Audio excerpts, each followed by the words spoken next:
নমস্কার বন্ধুরা, আশা করি আপনারা সবাই ভালো আছেন। এই ধরনের ওষুধের বোতল তো আমাদের সকলের বাড়িতেই থাকে।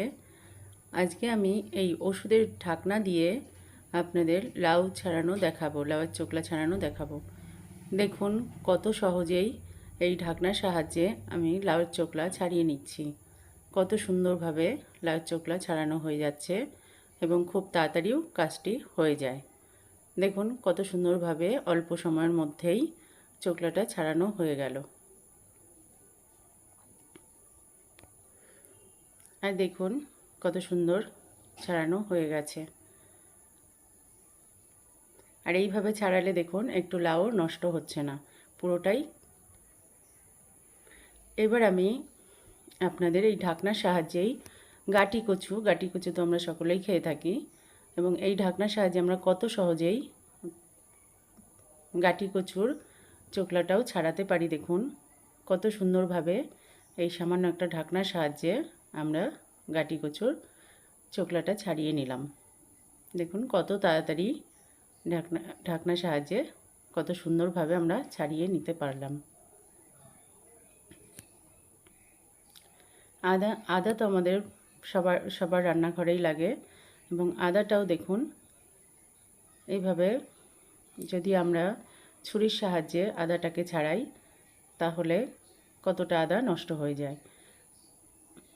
দেখুন কতটা আদা আমাদের ছুরির সঙ্গে চোকলার সঙ্গে এসে যাচ্ছে। এবার আমরা এটাকে যদি চামিচ দিয়ে ছাড়ানো হয় তাহলে শুধু চোকলাটাই ওঠে, আদা কিন্তু একটু নষ্ট হয় না। তাই এইভাবে আমরা অনেক সহজেই কাজটা করে নিতে পারি। দেখুন কত সুন্দরভাবে এইভাবে আমি আদাটাকে ছাড়িয়ে নিচ্ছি।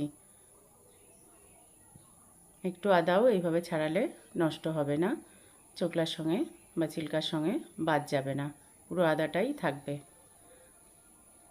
দেখুন কত সুন্দর চামিচের সাহায্যে ছাড়িয়ে নিলাম। এবার দেখুন আদার সঙ্গে যে এই আদার যে চোকলাটা থাকে এটা তো আমরা ফেলেই দিই। এটা ফেলে না দিয়ে কিভাবে আমরা ব্যবহার করতে পারি, এইভাবে আমি এটাকে রোদ্রে রাখবো। রোদ্রে রাখলে দেখুন পুরো শুকিয়ে গেছে, সারাদিন রোদ্রে রেখে পুরো শুকিয়ে গেছে। এবার অনেক সময় দেখা যায় যে ঘরে আদা থাকে না, এবার চায়ের মধ্যে একটু আদা না দিলে ভালো লাগে না। তাই এইভাবে যদি আমরা শুকিয়ে চায়ের সঙ্গে মিশিয়ে রাখতে পারি তাহলে ভালোই হয়, জিনিসটাও অপচয় হয় না, কাজেও লেগে যায়। দেখুন বর্ষাকালে শুকনো লঙ্কা নষ্ট হয়ে যায়, শুকনো লঙ্কার মধ্যে একটা কালো ভাব এসে যায়। তাই আমরা এটাকে রোদ্রে না দিয়ে কিভাবে ভালো রাখতে পারি। আমরা যখন ভাত রান্না করি তখন দেখুন গ্যাসের মাঝখানের যে অংশটা থাকে এখানে দিয়ে রাখলে আমরা শুকনো লঙ্কাটা ভালোভাবেই গরম করে নিতে পারি, লঙ্কাটাও ভালো থাকে।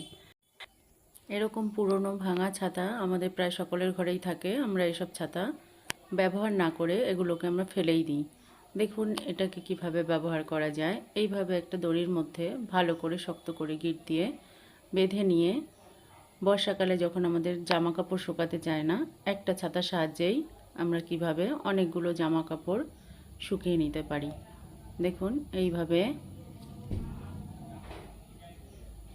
একটা ছাতার সাহায্যেই অনেকগুলো জামা কাপড় শুকিয়ে নেওয়া যায়।